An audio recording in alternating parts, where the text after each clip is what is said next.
Bom dia, irmãos. Antes de lermos a palavra do Senhor, quero lembrar os irmãos que não nesta quinta agora, mas na próxima quinta, dia 27 deste mês, se Deus permitir, estaremos realizando a nossa 21ª conferência Arpave os Puritanos.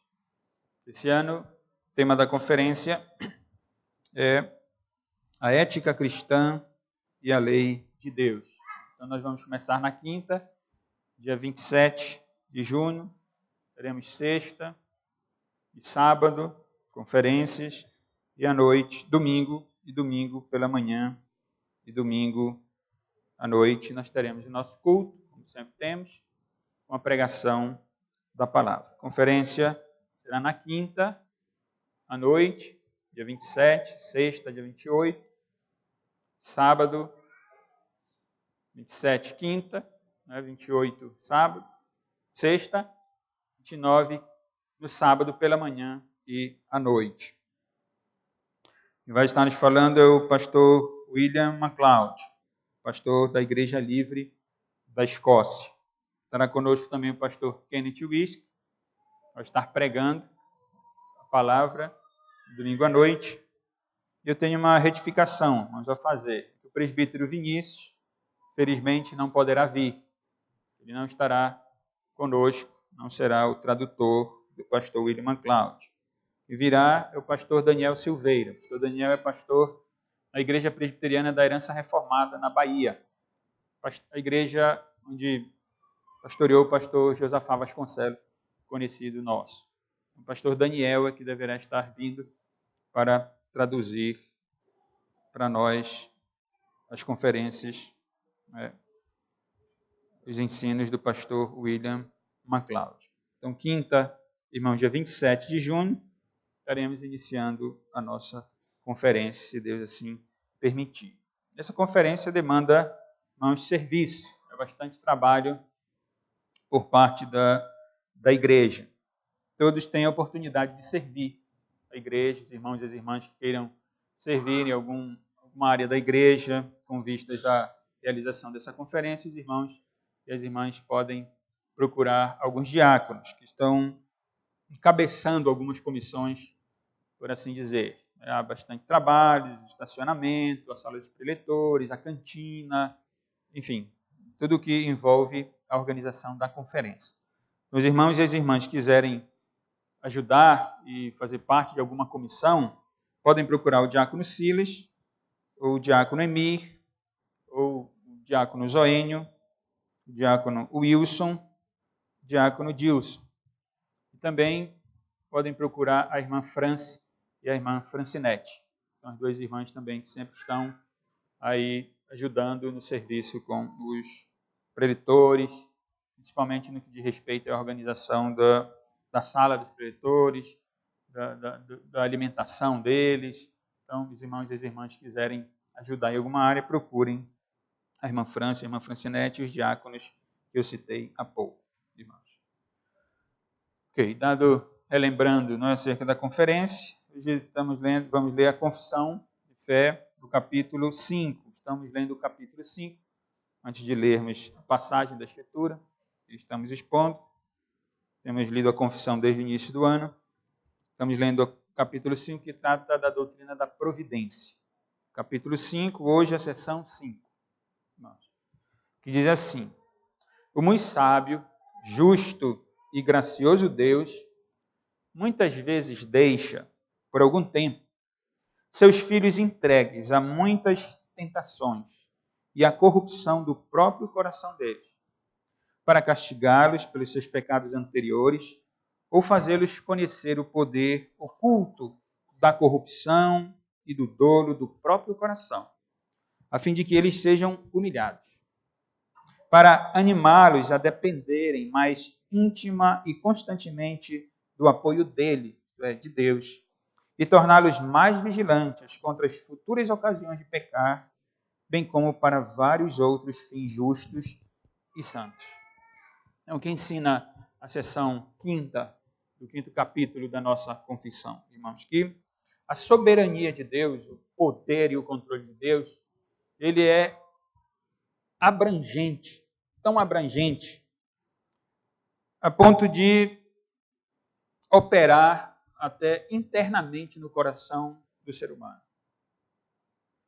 O poder de Deus é tão soberano, sua providência é tão absoluta, que ele opera até no coração, no interior do coração do ser humano, sem, contudo, que Deus seja pecador, sem que ele peque. Por isso, a sessão começa falando dos atributos de Deus, de 3 atributos de Deus: sábio, justo e gracioso.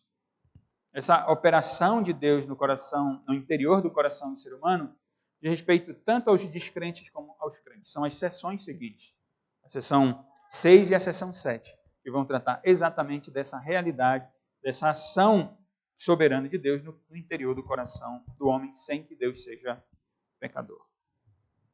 Os irmãos que tiverem alguma dúvida sobre o que nós lemos aqui no Domingo de Confissão, os irmãos podem procurar depois. Seria necessário um estudo específico sobre o nosso documento de fé. Vamos ficar de pé, irmãos, vamos ler Levítico 19.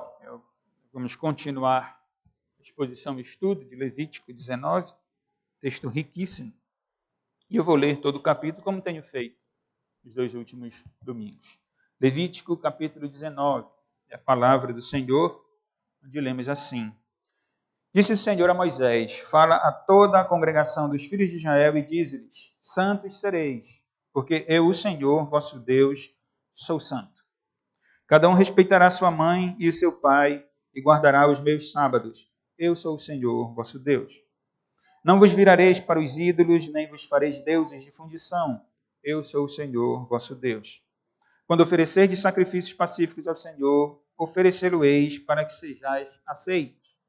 No dia em que oferecerdes e no dia seguinte se comerá, mas o que sobejar ao 3º dia será queimado. Se alguma coisa dele for comida ao 3º dia, é abominação, não será aceita. Qualquer que o comer levará a sua iniquidade, porquanto profanou coisa santa do Senhor. Por isso será eliminado do seu povo. Quando também cegares a messe da tua terra, o canto do teu campo, não cegarás totalmente, nem as espigas caídas colherás da tua messe. Não rebuscarás a tua vinha, nem colherás os bagos caídos da tua vinha. Deixá-los-ás ao pobre e ao estrangeiro. Eu sou o Senhor vosso Deus. Não furtareis, nem mentireis, nem usareis de falsidade, cada um com seu próximo. Nem jurareis falso pelo meu nome, pois profanarias o nome do vosso Deus. Eu sou o Senhor. Não oprimirás o teu próximo, nem o roubarás. A paga do jornaleiro não ficará contigo até pela manhã. Não amaldiçoarás o surdo, nem porás tropeço diante do cego, mas temerás o teu Deus. Eu sou o Senhor. Não farás injustiça no juízo, nem favorecendo o pobre, nem comprazendo ao grande. Com justiça julgarás o teu próximo. Não andarás como um mexeriqueiro entre o teu povo, não atentarás contra a vida do teu próximo. Eu sou o Senhor. Não aborrecerás teu irmão no teu íntimo, mas repreenderás o teu próximo, e por causa dele não levarás sobre ti pecado. Não te vingarás, nem guardarás ira contra os filhos do teu povo, mas amarás o teu próximo como a ti mesmo. Eu sou o Senhor. Guardarás os meus estatutos. Não permitirás que os teus animais se ajuntem com os de espécie diversa. No teu campo não semearás semente de 2 espécies, nem usarás roupa de 2 estofos misturados. Se alguém se deitar com uma mulher, se for escrava desposada com outro homem, não for resgatada, nem se lhe houver dado liberdade, então serão açoitados. Não serão mortos, pois não foi libertado. O homem, como oferta pela sua culpa, trará um carneiro ao Senhor à porta da tenda da congregação. Com o carneiro da oferta pela culpa, o sacerdote fará expiação por ele perante o Senhor, pelo pecado que cometeu, e ser-lhe-á perdoado o pecado que cometeu. Quando entrardes na terra e plantardes toda sorte de árvore de comer, ser-vos-á vedado o seu fruto. 3 anos vos será vedado, dele não se comerá. Porém, no 4º ano, todo o seu fruto será santo, será oferta de louvores ao Senhor. No 5º ano, comereis fruto dela, para que vos faça aumentar a sua produção. Eu sou o Senhor, vosso Deus. Não comereis coisa alguma com sangue, não agourareis, nem adivinhareis. Não cortareis o cabelo em redondo, nem danificareis as extremidades da barba. Pelos mortos não ferireis a vossa carne, nem fareis marca nenhuma sobre vós. Eu sou o Senhor. Não contaminarás a tua filha, fazendo-a prostituir-se, para que a terra não se prostitua, nem se encha de maldade. Guardareis os meus sábados, reverenciareis o meu santuário. Eu sou o Senhor. Não vos voltareis para os necromantes, nem para os adivinhos. Não os procurareis para ser descontaminados por eles. Eu sou o Senhor vosso Deus. Diante das cães te levantarás e honrarás a presença do ancião e temerás o teu Deus. Eu sou o Senhor. Se o estrangeiro peregrinar na vossa terra, não o oprimireis. Como natural será em vós o estrangeiro que peregrina convosco.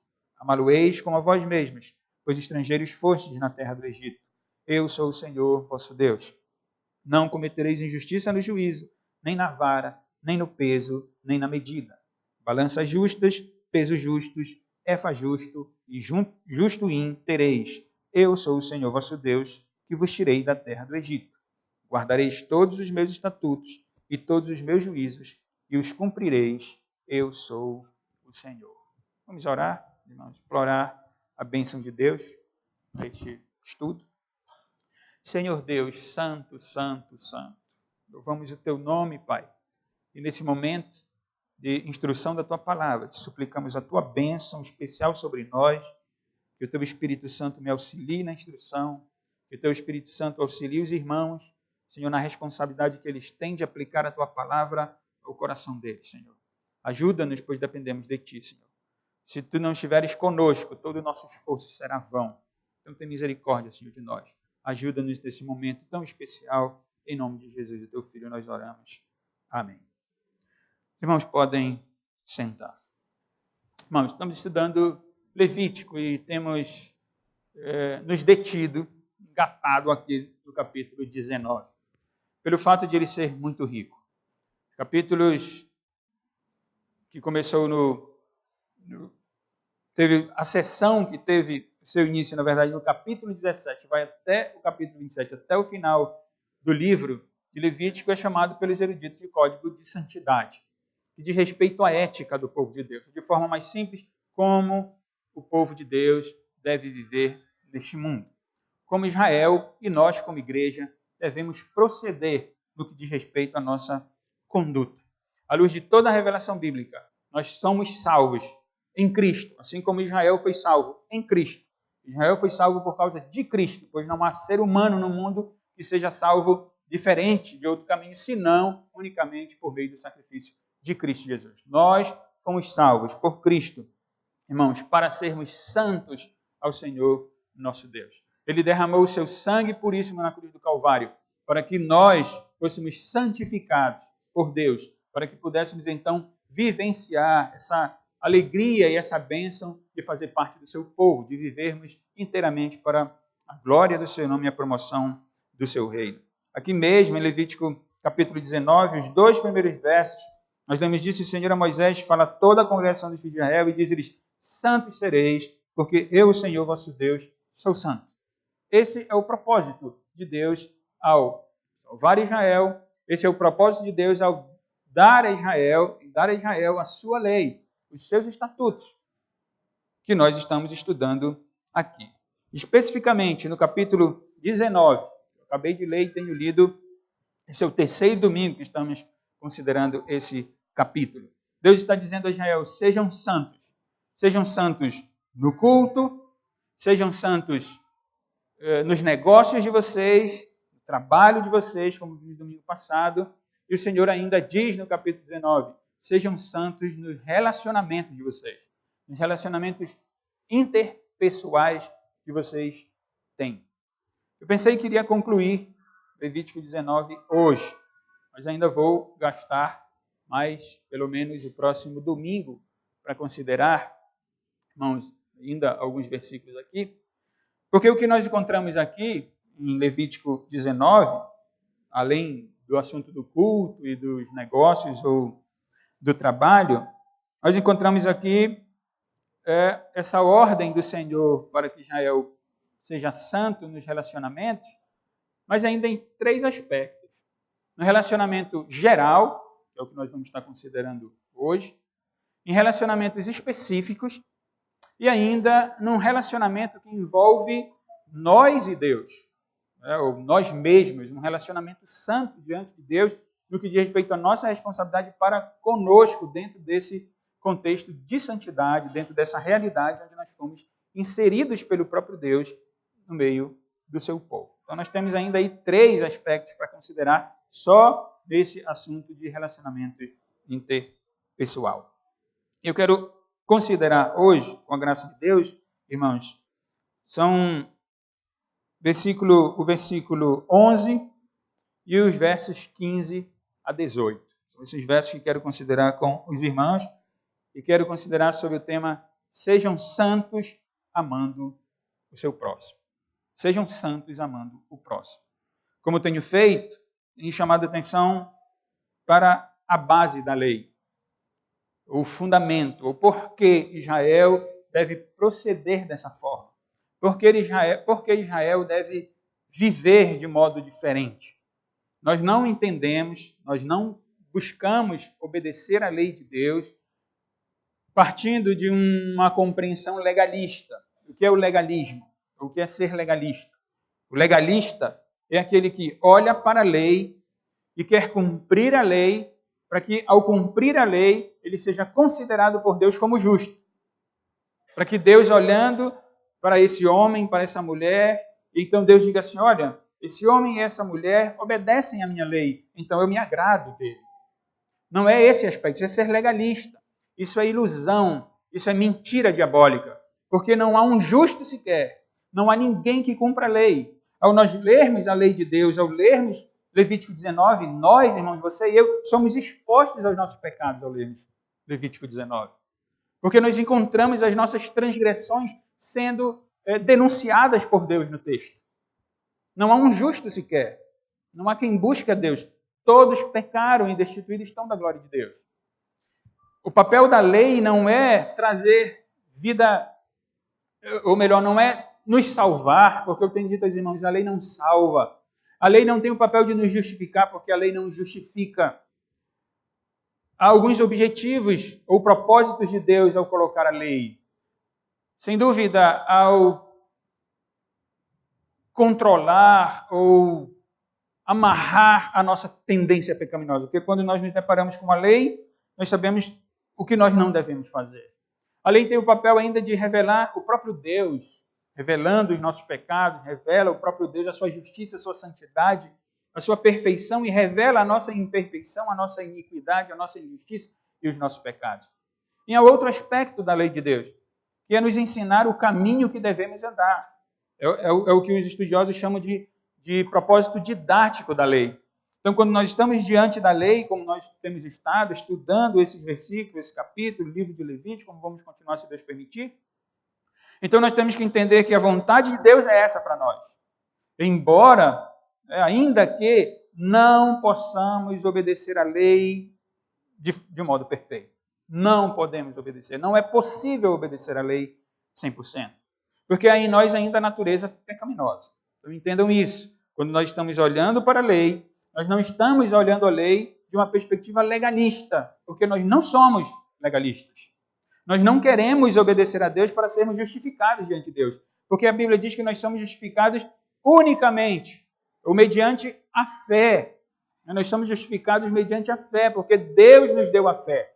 E então a fé em Cristo Jesus, uma vez que nós cremos em Cristo, depositamos a esperança da nossa vida em Cristo, cremos nele, na sua obra, no seu ministério, na sua paixão, cremos no seu retorno, aguardamos o retorno de Cristo, porque cremos nele, depositamos toda a esperança da nossa vida nele e queremos agradar a Deus obedecendo ao Senhor Jesus Cristo por causa da obra do Espírito Santo operada no nosso coração. Então, por causa da fé nele, é que nós somos justificados por Deus.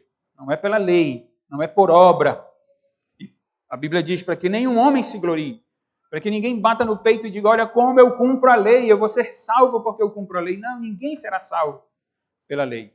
Então, esse é um aspecto importante que deve ficar fixo na nossa mente e no nosso coração. Não olhamos para a lei numa perspectiva legalista, mas numa perspectiva, especificamente do que estamos tratando, didática. Então, queremos entender qual é a vontade de Deus para nós, qual é a base disso, qual é o fundamento disso, a própria aliança, o próprio pacto. Deus chamou o seu povo, Deus escolheu os descendentes espirituais de Abraão. Aqui no Antigo Testamento ainda os descendentes naturais. Mas à luz do Novo Testamento, os verdadeiros filhos de Abraão são aqueles que andam na pisada de Abraão, são os que creem no Deus de Abraão, que é Cristo Jesus, a quem Abraão viu, de acordo com o próprio Cristo, na narrativa do Evangelho de João. Então, qual é a base da lei? A base da lei é esse pacto. Deus salvou Israel, nos salvou a sua igreja, chamou para si e entrega a sua lei. Capítulo 18, verso 3. Não fareis segundo as obras da terra do Egito em que habitastes, nem fareis segundo as obras da terra de Canaã, para a qual vos levo, nem andareis nos seus estatutos. Israel foi tomado por Deus. Deus diz, não olhem para trás, não copiem os egípcios e nem olhem para frente, copiando os cananitas. Vocês são meu povo, vocês têm uma lei, vocês têm um modo de viver, vocês têm uma ética.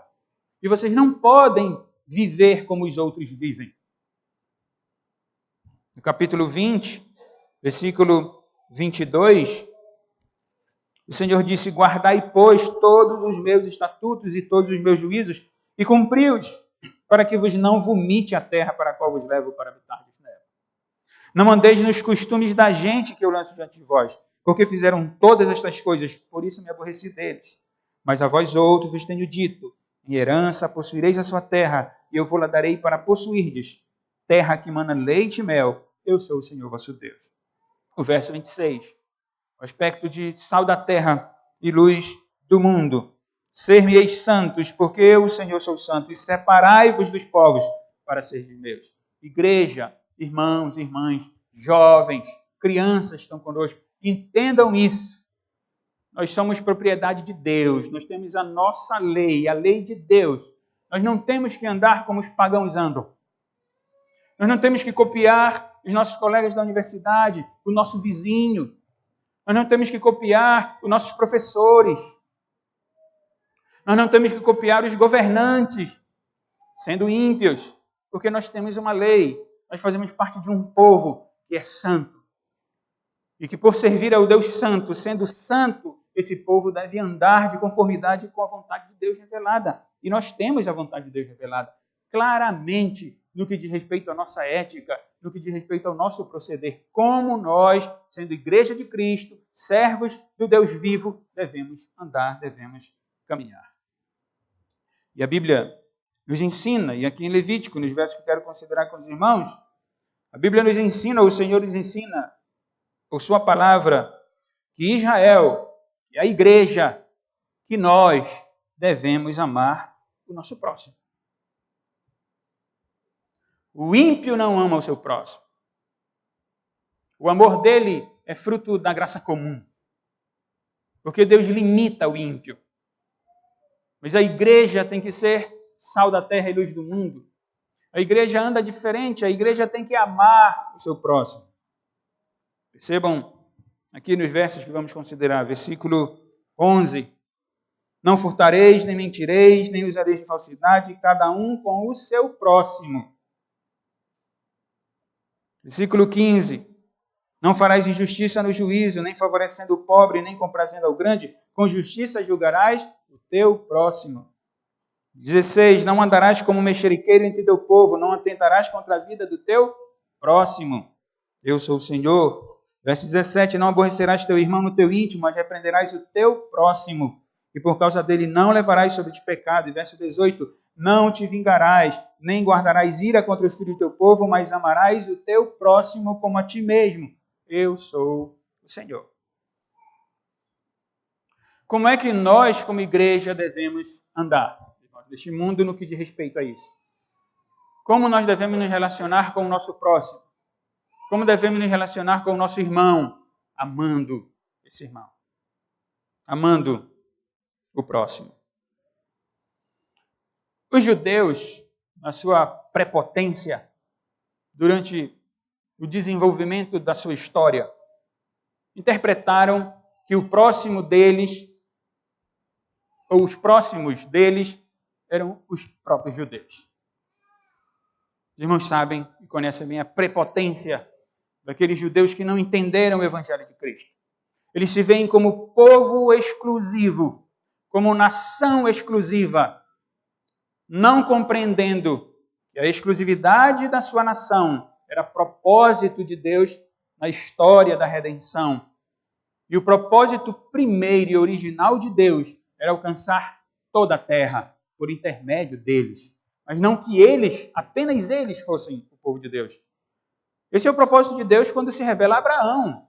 Diz Abraão, na tua semente, todas as famílias da terra serão abençoadas. Então o evangelho é universal, irmãos. O evangelho tem que ser pregado a todas as nações. Por isso Cristo disse, vão e preguem o evangelho a toda criatura. Quem crê e for batizado será salvo. Quem não crê será condenado. O evangelho tem que ser universal. E os judeus, na sua prepotência, entenderam, só nós somos o povo de Deus. E uma vez que nós somos povo de Deus, então quem quiser ser povo de Deus tem que se tornar judeu também. E o evangelho lança muita luz e dissipa as trevas. E diz, não, é a fé em Cristo. É na semente de Abraão. E aí nós somos incluídos, todos de qualquer nação. Por isso Apocalipse revela que são povos, nações, tribos e línguas, adorando o Deus verdadeiro, que tem se revelado aqui na nossa narrativa ao povo de Israel. Mas eu dizia, os judeus erraram quando pensaram que só eles eram o povo. Então a pergunta que surge é, desse ensino de amar o próximo, quem é o nosso próximo? E aí a Bíblia interpreta a Bíblia. O Deus que falou a Moisés, que nós estamos estudando aqui, é o mesmo Deus que encarnou em Cristo Jesus e que veio ensinar acerca de quem é o próximo. Abra sua Bíblia em Lucas, capítulo 10, e nós temos o ensino do próprio Deus acerca de quem é o próximo. Devemos ser santos, amando o nosso próximo. Lucas capítulo 10, verso 25. Eis que certo homem, intérprete da lei, esse homem aqui é um homem capaz, ele é um dos líderes da religião judaica, intérprete da lei, se debruçava sobre a lei. Conhecia Levítico 19, sem dúvida nenhuma. Eis que certo homem, intérprete da lei, se levantou com o intuito de pôr Jesus à prova. E disse-lhe, mestre, que farei para herdar a vida eterna? Vejam, irmãos, o princípio legalista. O que é que eu tenho que fazer para herdar a vida eterna? Tem que fazer alguma coisa para herdar a vida eterna, irmão? Tem que ter alguma ação, alguma obra para ter a vida eterna? Basta confiar em Cristo, coisa que ele não confiava, porque o texto diz que ele foi até Jesus para colocar Cristo à prova, para encontrar um erro em Cristo. Mestre, que farei para herdar a vida eterna? Então Jesus lhe perguntou, o que está escrito na lei? Você não é um intérprete da lei? O que está escrito na lei? Como interpretas? A isto ele respondeu, amarás o Senhor teu Deus de todo o teu coração, de toda a tua alma, de todas as tuas forças, de todo o teu entendimento, e amarás o teu próximo como a ti mesmo. Nota 10 para esse teólogo. Ele conhece bem a teologia do Antigo Testamento. Ele respondeu direitinho. Ele decorou o texto bíblico. E ele respondeu direitinho. Então Jesus lhe disse, respondeste corretamente? Faze isto e viverás. Esse era o problema desse intérprete. Ele, porém, querendo justificar-se, irmãos. Por quê? Porque ele não queria aprender. Ele não queria aprender com Jesus. Ele não queria dar honra a Cristo. Ele queria se justificar. E ele, porém, querendo justificar-se, perguntou a Jesus, quem é o meu próximo? Por que ele faz essa pergunta? Porque ele certamente pensou assim, bom, algumas pessoas não são o meu próximo. Ele é um judeu, intérprete da lei, exclusivista. Com certeza algumas pessoas não são. Quem é o meu próximo, Senhor? Jesus prosseguiu dizendo, certo homem descia de Jerusalém para Jericó e veio a cair em mão de salteadores, os quais depois de tudo lhe roubarem e lhe causarem muitos ferimentos, retiraram-se, deixando-o semi-morto. Abandonaram aquele homem. Casualmente descia quem, irmãos? Um sacerdote. Como o intérprete da lei, esse sacerdote também é altivo. Afinal de contas, ele é líder da nação judaica, da religião judaica. Casualmente descia um sacerdote por aquele mesmo caminho e vendo-o passou de largo. Afinal de contas, é um sacerdote, não podia se contaminar, não é, com aquele homem que estava ali ferido. Semelhantemente, o Senhor diz, um levita, outro altivo, porque era responsável dentro da religião e do culto judaico. De toda a organização do templo, ou do tabernáculo, dependendo da época, semelhantemente um levita, descia por aquele lugar e vendo também passou de largo. Quis nem olhar, eram homens muito importantes. Jesus continua e diz, certo samaritano, quem é o samaritano para um intérprete da lei aqui? É um povo de segunda classe. Afinal de contas, irmãos devem lembrar do contexto do culto samaritano. Culto misto, tá? O juízo de Deus na história de Israel. Mas Jesus diz que esse certo samaritano que seguia o seu caminho passou-lhe perto e vendo-o compadeceu-se dele. E chegando-se, pensou-lhes os ferimentos, aplicando-lhes óleo e vinho, passou andiroba copaíba, na nossa linguagem. Passou andiroba copaíba, e colocando sobre o seu próprio animal, botou no carro, no nosso contexto, levou-o para uma hospedagem, levou lá para um hospital e tratou dele. Pagou a conta depois, no final. Quanto é que é a conta aqui desse homem aqui? Eu vou pagar. No dia seguinte, olha aí, tirou 2 denários e entregou ao hospedeiro, dizendo, cuide deste homem, se alguma coisa gastares a mais, eu te indenizarei quando voltar. Jesus então olhou para aquele teólogo nota 10. Qual destes 3 te parece ter sido o próximo do homem que caiu nas mãos dos salteadores? Qual destes 3 é o próximo, na tua opinião? Respondeu-lhe o intérprete da lei, o que usou de misericórdia para com ele. Então lhe disse, vai e procede tu de igual modo. Quem é o nosso próximo, irmãos? Nosso próximo, irmãos, é aquela pessoa que Deus, na sua providência, coloca ao redor de nós. Esse é o nosso próximo. São aqueles que convivem conosco. São aqueles com quem nós temos contato direto. Esses são nosso próximo. Direto, que eu quero dizer, não precisa ser constante. Quem Deus coloca na sua providência diante de nós para tratar conosco é o nosso próximo. Aqui em Levítico 19, voltando para Levítico 19, o Senhor especifica a Moisés e a Israel que pessoas compõem esse grupo, do próximo. Quem são os próximos? De modo específico que nós vamos estudar domingo que vem, se Deus permitir. Em Levítico 19, o próximo é a mãe, é o pai, é o pobre, é o diarista, o trabalhador assalariado, como vimos no domingo passado, é o cego, é o surdo, é o grande, é o rico, é ainda a filha, a mulher, o ancião, o natural, o estrangeiro, enfim. Esses são os próximos. Nós vamos estudar, se Deus permitir, domingo que vem. Mas de forma geral, irmãos, é nisso que eu quero me deter aqui, Levítico 19, versos 11, 15 a 18. No princípio geral, antes de entrar na questão específica, esse princípio geral, Deus está proibindo aqui, nesses versos 11, 15 a 18, 3 coisas. Deus está proibindo roubar. Roubar, enganar. Enganar aqui é roubar e mentir. Deus está ensinando, está proibindo Israel de enganar. Não se pode enganar. Quem engana é um egípcio. Quem engana é um cananeu. O israelita não pode enganar o outro. Quem engana é o ímpio, é o não crente. Porque o crente não pode enganar ninguém. Versículo 11, considerar. Deus proíbe também fazer fofoca. Versículo 16. Não pode fofocar. O crente não fofoca. Pelo menos não deve. E Deus proíbe ainda a ira. Versículo 17 e 18. É proibido. Deus proíbe. Israel, a igreja, nós, não podemos enganar as pessoas. Versículo 11. Não furtareis, nem mentireis, nem usareis de falsidade, cada um com o seu próximo. Nem jurareis falso pelo meu nome, pois profanarias o nome do vosso Deus. Eu sou o Senhor. Disse domingo passado e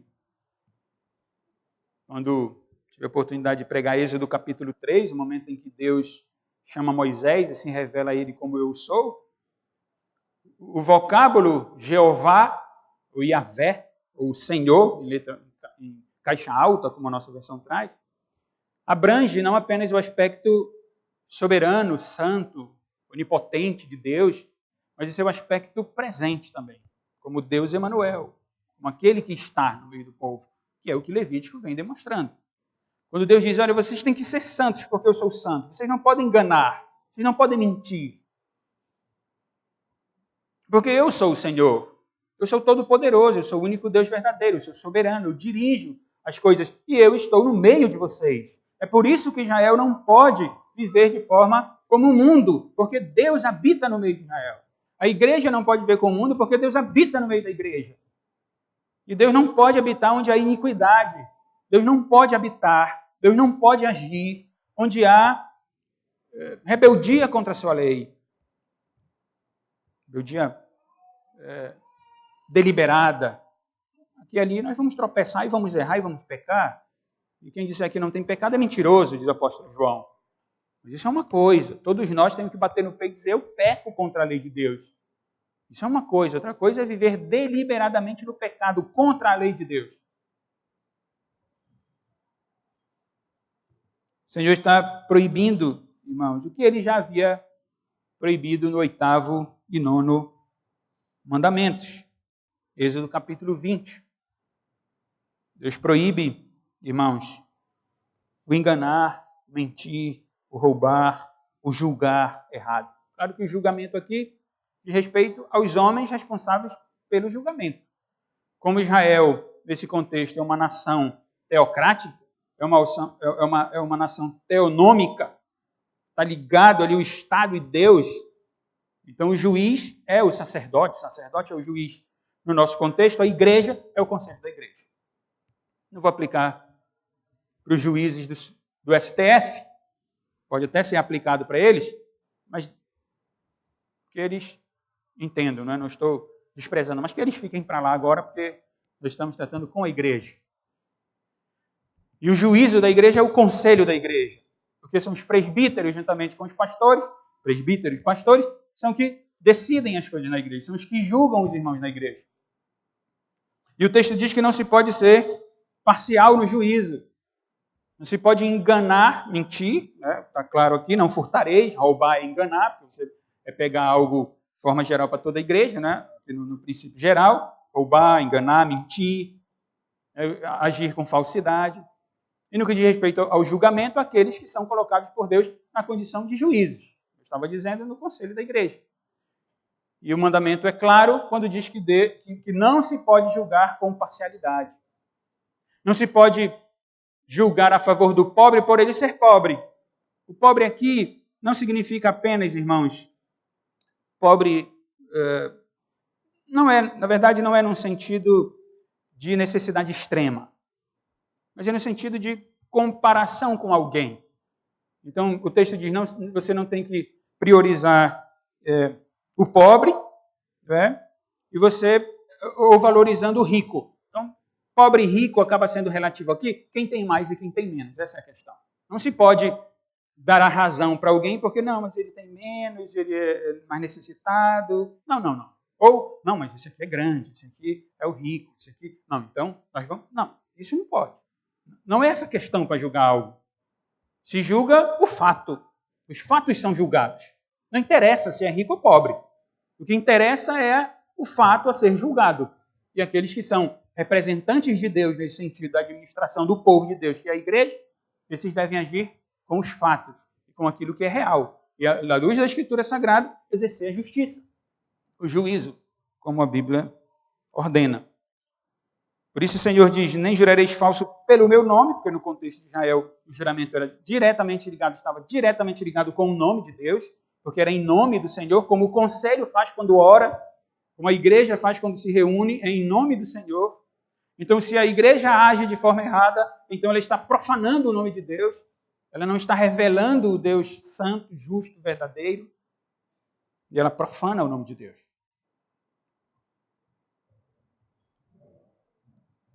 Não farás injustiça no juízo, nem favorecendo o pobre, nem comprazendo ao grande. Com justiça julgarás o teu próximo. Não se pode julgar, não se pode mentir, não se pode enganar. E Deus proíbe também a fofoca. Fofoca é pecado. Versículo 16. Não andarás como mexeriqueiro entre o teu povo, não atentarás contra a vida do teu próximo, eu sou o Senhor. Mexeriqueiro aqui é difamador, mentiroso, ou, vejam só, informante. Também, o vocábulo hebraico, ele abrange essas ideias, não apenas daquele que difama, o mentiroso, que calunia, mas o informante. Todo mundo sabe o que é fofoca, porque em algum grau nós acabamos caindo nesse pecado de fofoca. Ouve, nem sabe o que foi que aconteceu. Ouviu. E aí informa o outro. É fofoca. Se você não viu, se você não esteve presente, se você não conhece os fatos, você é um fofoqueiro. Essa aqui é a verdade. Mas eu vou elucidar ainda. Não significa que nós devemos ficar calados. Tem coisa que nós devemos informar de fato. Vou elucidar um pouco mais acerca disso. Fofoca é pecado. Por isso que eu não preciso gastar tempo definindo o que é fofoca, né? Fofoca é pecado. Se você tem essa tendência, porque alguns irmãos têm tendência, o pecado original ele está presente no coração e na vida de todos nós. Alguns têm tendência para a homossexualidade, outros têm tendência para a mentira, outros têm tendência para o roubo, outros têm tendência para o orgulho, outros têm tendência para a preguiça, e por aí vai. Então, todos pecaram. Ah, não, mas eu não roubo. Sim, mas você mente. Não, eu não minto. Sim, mas você deseja a mulher do próximo. Está tudo no mesmo pacote. Precisando da graça de Deus, da ação do Espírito Santo. Porque ninguém pode se justificar dizendo que não faz isso, mas faz outra coisa. Ou como o irmão diz, faz coisa pior. Você não faz, mas faz coisa pior. Então, esse que é o ponto. Então, se você tem a tendência para a fofoca, que é o assunto aqui, proibição da parte de Deus, faça devocionais na carta de Tiago. Abra sua Bíblia lá em Tiago, capítulo 3.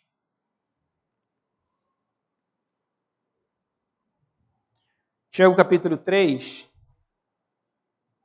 diz assim, estou mencionando aqui, se você tem tendência para fofoca, não consegue segurar a língua, quer ficar falando, ouviu e fala, e corre para um e corre para outro e quer falar, faça um devocional em Tiago 3, gaste tempo, gaste semanas, dias, lendo, meditando, não é para ler corrido, leia, medite, pense nisso, ore, peça que o Espírito Santo ajude você. Tiago 3, meus irmãos, não vos torneis muito de vós mestres, sabendo que havemos de receber maior juízo, porque todos tropeçam em muitas coisas. Se alguém não tropeça no falar, é perfeito varão, capaz de refrear também todo o corpo. Ora, se pomos freio na boca dos cavalos para nos obedecerem, também lhes dirigimos o corpo inteiro. O cavalo não é a nossa realidade, né? Mas todos conhecem a figura, mas trazendo para nós é o freio no carro. Todo mundo põe um freio no carro porque o carro precisa ser freado. Ninguém vai andar com um carro sem freio, né?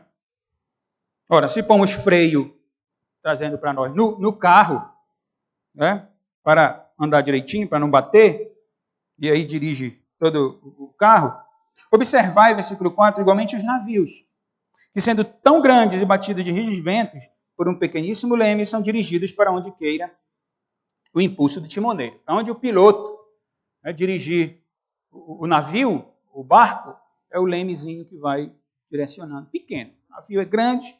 Assim também a língua, diz o Espírito Santo por meio de Tiago. Pequeno órgão. A língua se gaba de grandes coisas. Quem nunca caiu nesse pecado, irmão? Vede como uma fagulha põe em brasas tão grande selva. Ele ilustra. Para tocar fogo numa floresta, basta um pouquinho de fogo. Um pouquinho de fogo. Assim é a língua. Verso 6. Ora, a língua é fogo. A língua é mundo de iniquidade. Vejam isso, você aí que entenda isso. A língua é mundo de iniquidade, é mundo de maldade, cheio de maldade. A língua está situada entre os membros de nosso corpo e contamina o corpo inteiro.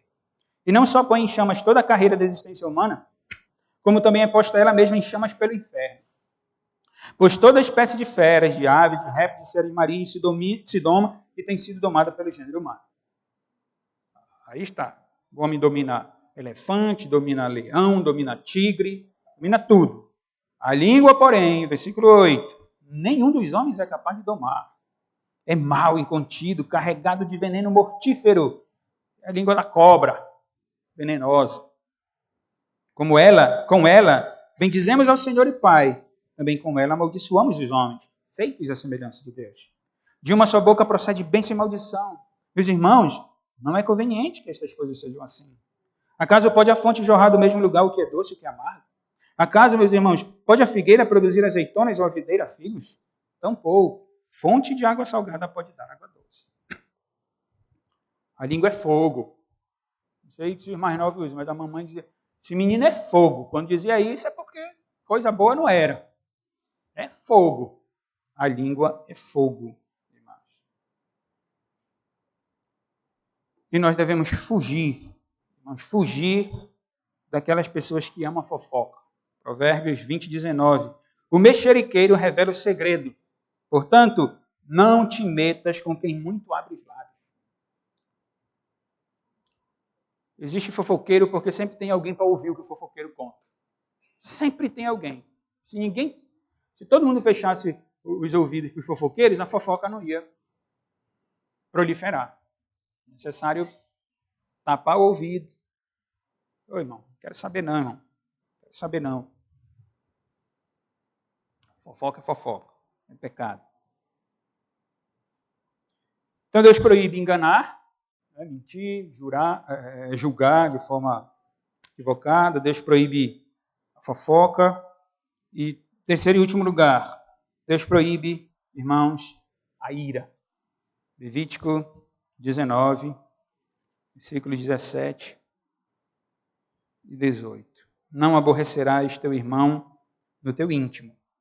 Aborrecer aqui é odiar. Não aborrecerás teu irmão no teu íntimo. Não odiarás o teu irmão no teu íntimo. Mas repreenderás o teu próximo. Por causa dele não levarás sobre ti pecado. Repreender aqui é mostrar o que está certo. Repreender aqui é convencer. Tentar convencer o irmão da verdade. Não te vingarás, nem guardarás ira contra os filhos do teu povo, mas amarás o teu próximo como a ti mesmo. E aí Deus diz, eu sou o Senhor. Percebam? O que Deus está dizendo para Israel, e o que diz para nós, é o que nós dizemos para os nossos filhos pequenos. Eu sou o seu pai. Ou a mamãe diz, eu sou a sua mãe. É isso que Deus está dizendo, eu sou o Senhor. Vocês têm que andar como eu quero, porque eu sou o Senhor de vocês. Porque o papai diz, eu sou o seu pai. Não é autoritarismo. Eu sou o seu pai, meu filho. Eu lhe gerei, eu lhe amo, eu quero o seu bem. Quando você vem com fubá, assim, né? Você vem com fubá, eu já vou com cuscuz, não é uma coisa assim? Então, é isso que Deus está dizendo. Eu sou o Senhor. Eu conheço todas as coisas. Eu sei o que é melhor para vocês. Eu sou santo, vocês têm que ser santos.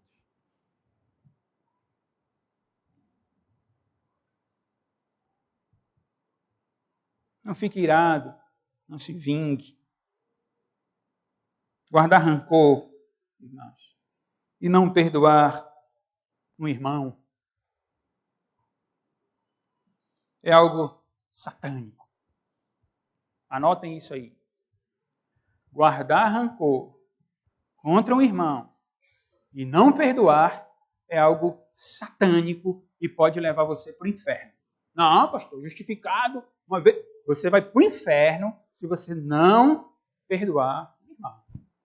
Se você não tratar com o irmão. Se você não fizer aquilo que Deus fez conosco. Quem éramos nós, irmãos? Quem era Israel? Quem era Abraão?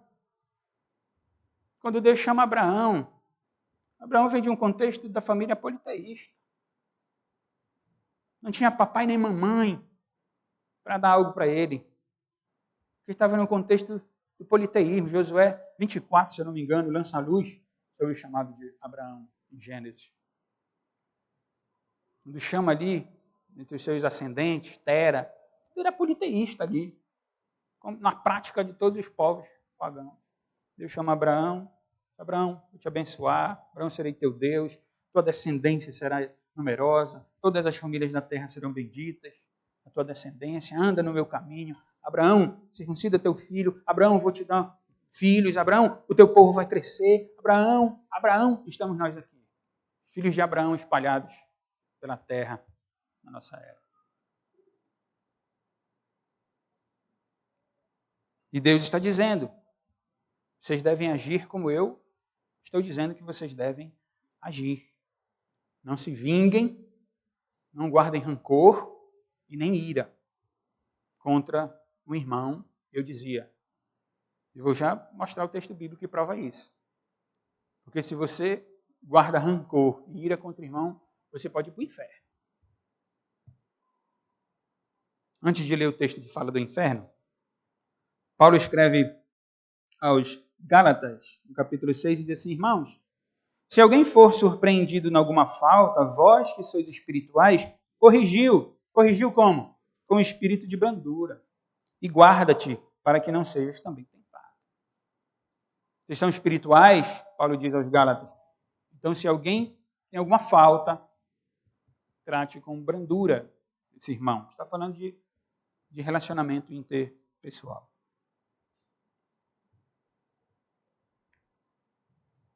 Mateus capítulo 5. Irmãos, veja o que Jesus diz. Mateus capítulo 5. Agora sobre o não perdoar e ser lançado no inferno. Mateus capítulo 5. Verso 21.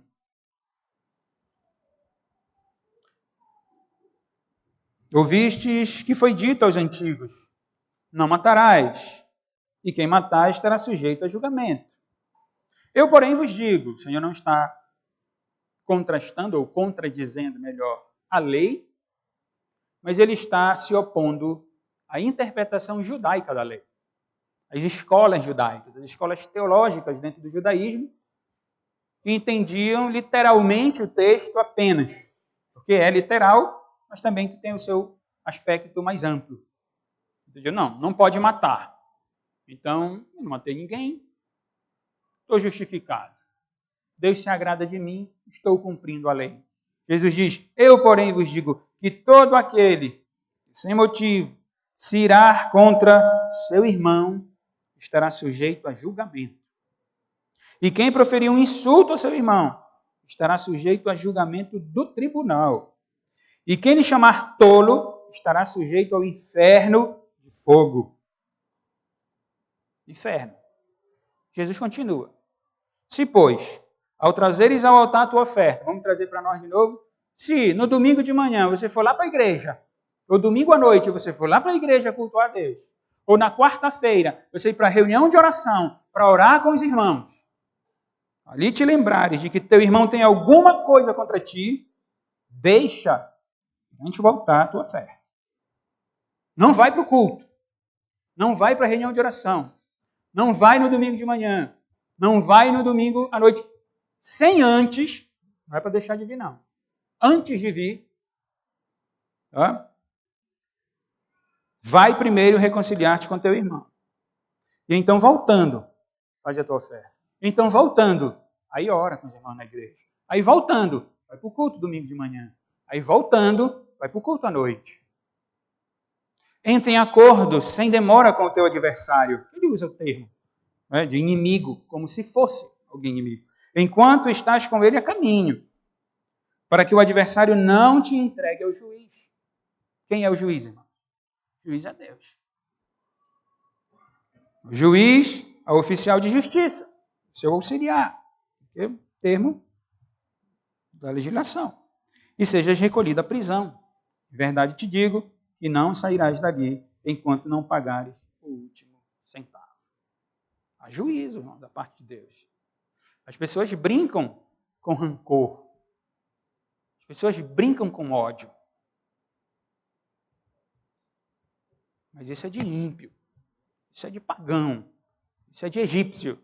Isso é de cananeu. Israel não é assim. A igreja de Deus não é assim. Nós somos santos. Devemos andar como Deus ordena. Eu sei que guardar rancor, irmãos,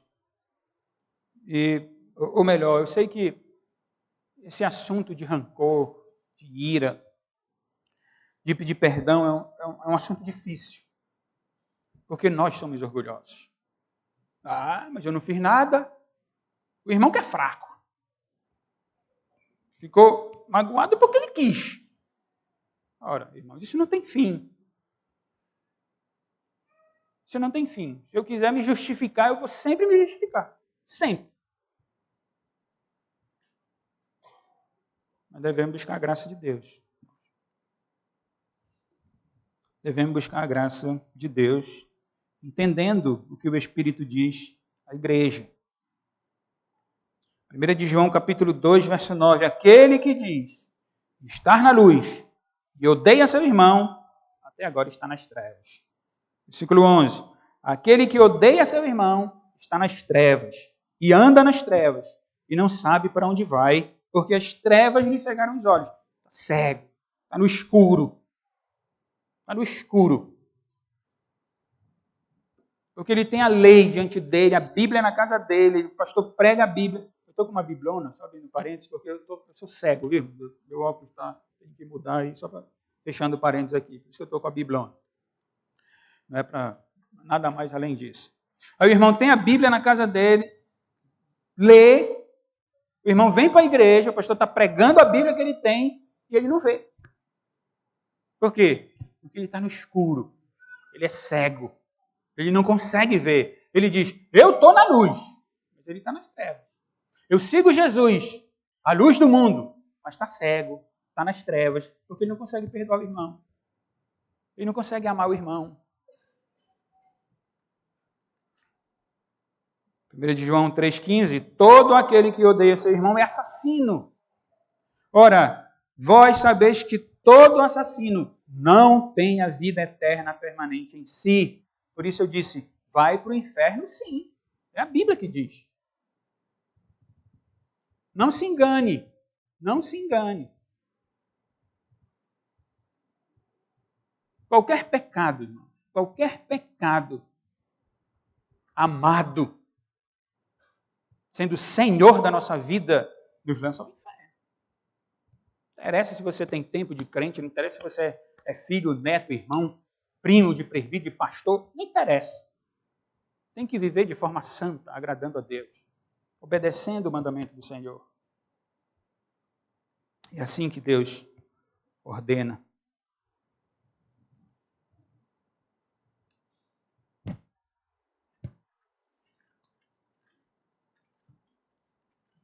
Mateus 18, versículo 15.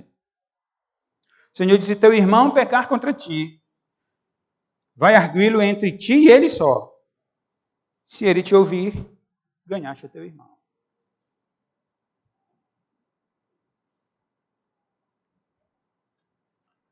Romanos, capítulo 13.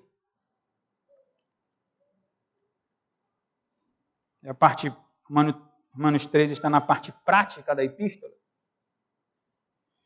Romanos 13, versículo 8. A ninguém fiqueis devendo coisa alguma, exceto o amor, com que vos ameis uns aos outros.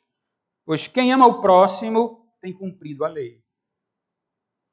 Por isto, aí Paulo cita a segunda tábua, não adulterarás, não matarás, não furtarás, não cobiçarás. E se há qualquer outro mandamento, tudo nesta palavra se resume, amarás o teu próximo como a ti mesmo. O amor, versículo 10, não pratica o mal contra o próximo, de sorte que o cumprimento da lei é o amor. É o amor. Como é que eu amo mesmo, pastor? Não engane, não minta, não roube, não julgue de forma errada, não fofoque, não faça fofoca na igreja. Assim que você vai amar. Em nenhum lugar, nem no trabalho, nem... E nem fique irado. Procure reconciliar com o irmão. Chama o irmão para conversar. Trata com ele o problema. E não comece assim, olha, irmão, é o seguinte, você se magoou aí porque quis. Não. Ô, meu irmão, me perdoe. Não faça capa, não. Ore, jejue se for preciso. Busque a graça de Deus. Depois vai conversar com o irmão. Diga, ô, meu irmão, me perdoe. Me perdoe mesmo. Perdoe. Aí Deus vai se agradar. Aí Deus vai habitar no meio da igreja, no meio de vocês, entre vocês, como irmãos em Cristo. Deus nos dá graça, irmãos. Se você errou, aceite a repreensão do irmão. Seja humilde. Eu errei, meu irmão. Eu errei. Pronto, acabou. Eu errei. Aceite a repreensão do Senhor. É possível, irmãos, sim, servir a Deus amando os irmãos. É possível. Com a graça de Deus. O primeiro exercício para amar o outro é baixar a bola de si mesmo. Deus rejeita os soberbos, mas concede a sua graça aos humildes. Quando eu sou soberbo, tenho horário altivo e me acho muito, vai ser muito difícil eu perdoar um irmão. Afinal de contas, eu sou o cara. Afinal de contas, eu sou o exemplo. Afinal de contas, eu sou. Expressão demoníaca querendo substituir o eu sou, né? Eu sou o Senhor. Nós não somos nada, irmãos. Então, o primeiro caminho para amar o próximo é baixar a bola de si mesmo. E se ver como um pecador desgraçado. Um pecador que foi perdoado por Deus.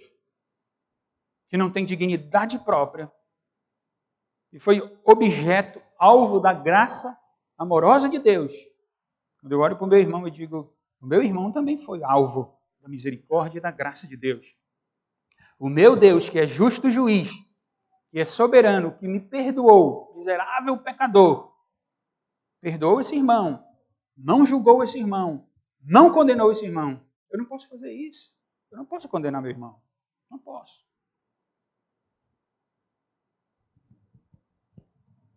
Eu disse, é possível servir a Deus amando os irmãos, debaixo da graça de Deus? E o inverso também é contrário. O inverso também é verdadeiro.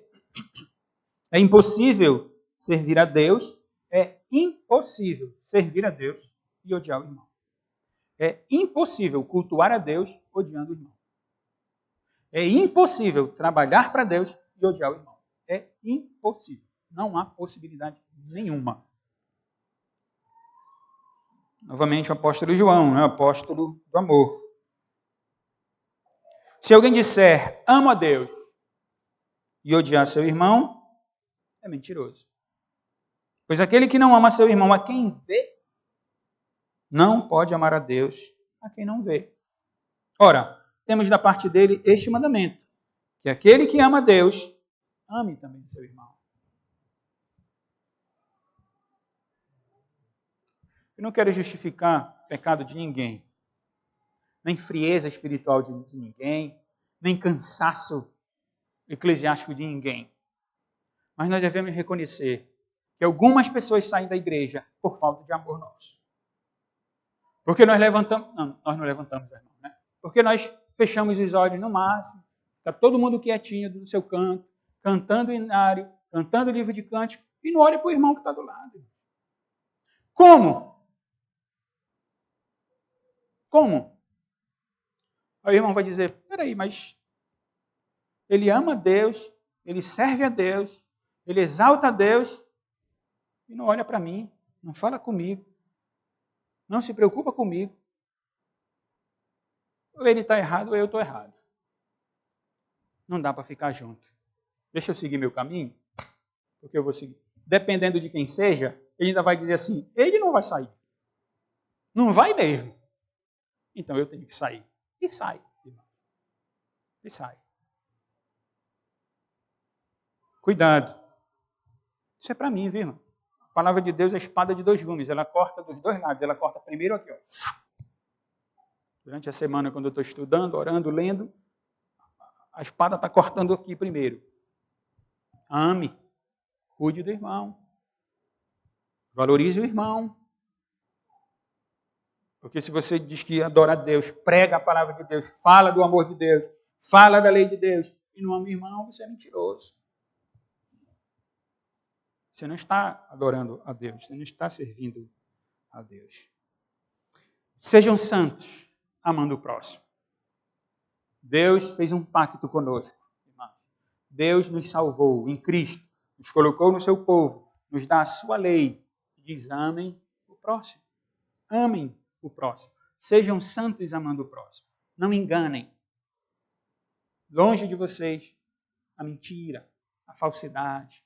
Não julguem de acordo com a condição de alguém. Julguem de acordo com a palavra de Deus. Não fofoquem. Não fiquem...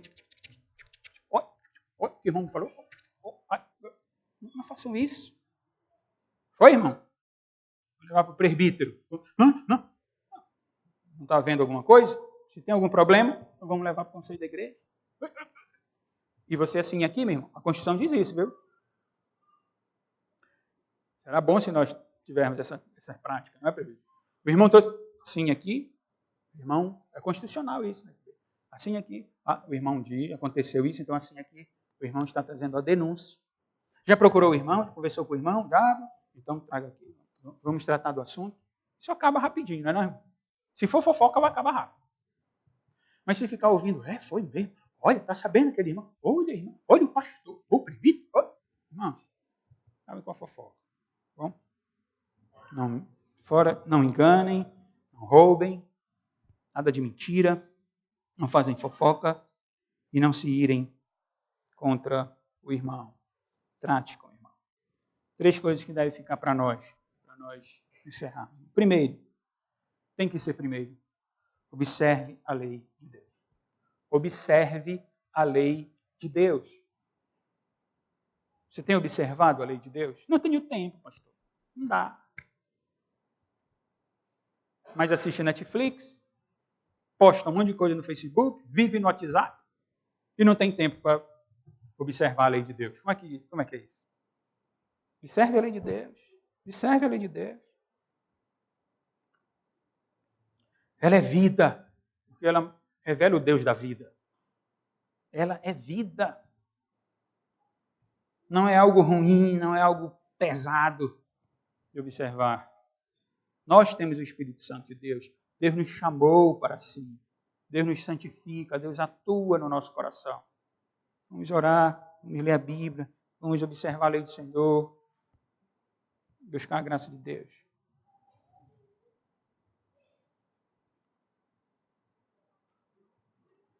E observe no sentido de pôr em prática. Essa é a piedade verdadeira. Conhecimento teológico com prática, de acordo com o conhecimento teológico. Porque senão nós vamos ser o intérprete da lei. Fala direitinho, bonitinho a teologia, mas a prática está fora. Outra coisa, vigie a sua língua. Ela deve proferir bênção. Não gaste tempo e nem peque falando mentiras e fofocando. E também, vale a pena lembrar, guarde o seu ouvido também. Não é só a sua língua, mas guarde o seu ouvido também. Como eu disse durante a semana, porque a fofoca só prolifera porque tem alguém para ouvir.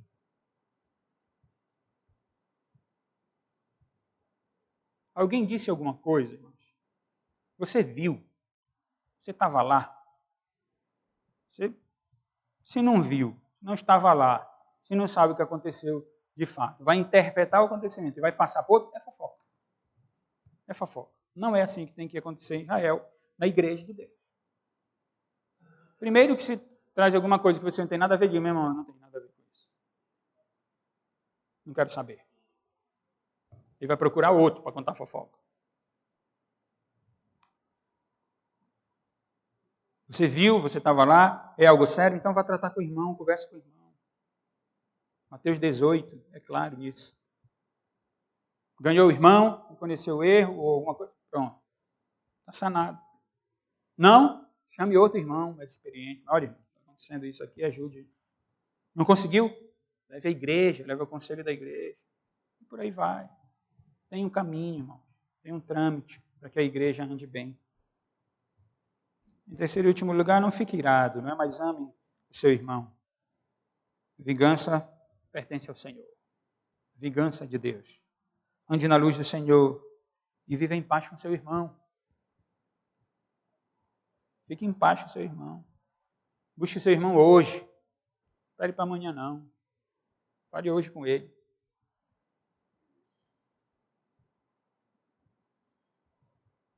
como igreja, nós precisamos sempre avançar, né? Nós disciplinamos por moralidade sexual, nós disciplinamos, geralmente é por isso, disciplina. Eu nunca vi um membro sendo disciplinado porque é fofoqueiro, mas deve ser. Deve ser. E exposto. É público. A fofoca não é privada, a fofoca é pública. É uma falta pública.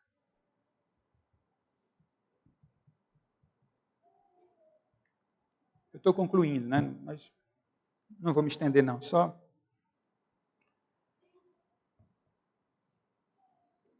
no texto que nós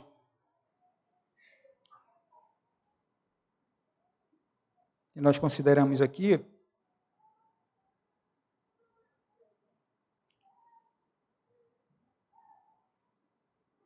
sobre a fofoca, verso 16, não andarás como um mexeriqueiro entre teu povo, não atentarás contra a vida do teu próximo. Porque fofocar na vida do irmão e assassiná-lo está muito próximo. Você mata alguém quando você fofoca, fala aquilo que você nem sabe se é verdade. Então não atente contra a vida do seu irmão. Eu dizia, ande na luz do Senhor, viva em paz, amando o seu irmão. Concluindo, irmãos, agora, só citar dois versículos conhecidíssimos, versículos muito conhecidos dos irmãos. Jesus disse,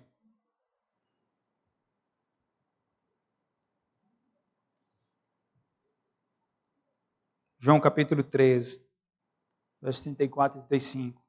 Novo mandamento vos dou, que vos ameis uns aos outros, assim como eu vos amei, que também vos ameis uns aos outros. Nisto conhecerão todos que sois meus discípulos, se tiverdes amor uns aos outros. Deus nos abençoe. Ficar de pé, vou pedir ao irmão Roderick, escolha um hino, um cântico. De pé nós